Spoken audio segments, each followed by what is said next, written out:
Welcome back. Third video, massage rethought, kind of the more structural end of things, massage stuff. Last time I went into the pain that feels good, which is a thing, and I kind of explained muscle knots and adhesions. Today I'm going to try and explain a little more into my approach, my specific approach. So in massage school, with all the muscle testing and whatever we do, I kind of just concluded that, we're just searching for things that hurt, rubbing on them till they don't, right, till the tissue gives up. So if I'm just very detailed, and if I have the client tell me what hurts and what doesn't, I can just find things super quick and easy. And there's really nothing I can't fix now. Right? So that's what I did. I just retrained my clients to be more vocal. They told me where it hurt. And lo and behold, I ended up going into your armpit, the axillary region, which is considered a no-go zone, right? An endangerment site because of soft tissues and nerves and stuff. But it turns out that's all hooey. And I looked into it when I first started doing this, and I looked at the books in a more detailed fashion. And I came to the conclusion that as long as you're careful, you use some common sense, everything's fine. Don't get me started. And it turns out there are other countries that don't even teach the endangerment zone thing. It's just something that made it into the books here in America. So, I just started working on things that hurt. That took me into the coracoid, which is all knotted up. That took me to serratus anterior, which goes from like the 9th rib all the way up to that first rib and underneath your scapula. And subscapularis, underneath your scapula. Those regions. Lo and behold, that's where it was always painful, that's where it was always bound up, and that's where 90% of everything is, chronic pain-wise. Once you release those areas completely, a lot of things just go away and permanently. Migraines, thoracic outlet syndrome, carpal tunnel, everything in the back, fibromyalgia, a lot of things just end up disappearing because we didn't work in those areas, and a lot of people don't know a lot about it because they're told to stay away. One of the things I did find that surprised me was serratus anterior. And it happens in other areas also, but most commonly serratus anterior. Those muscles, a lot or all of them, are often off.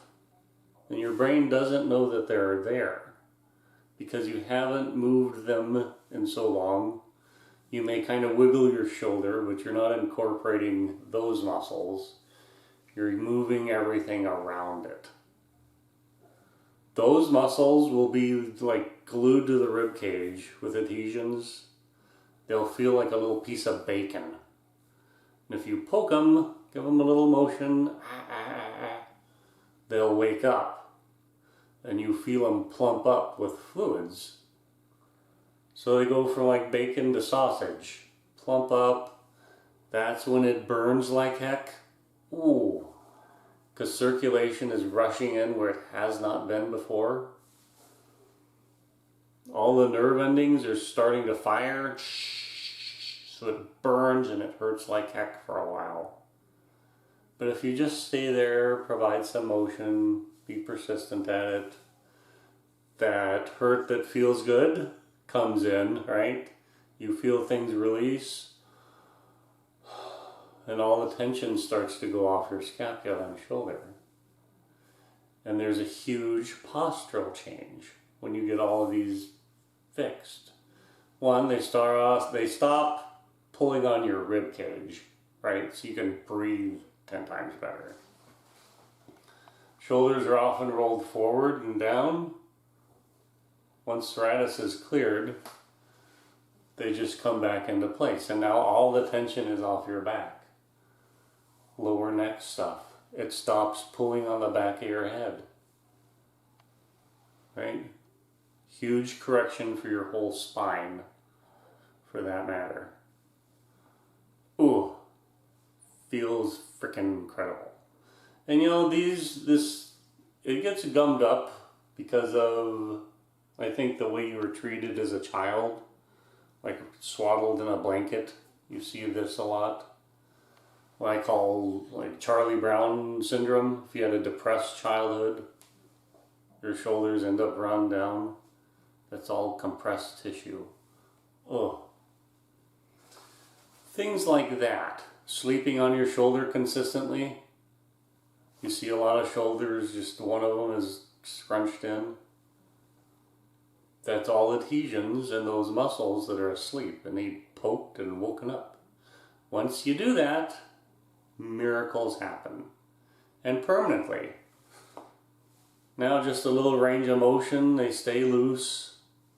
They're awesome. I'm going to point out that more athletic people tend not to have this issue because as children they were more mobile.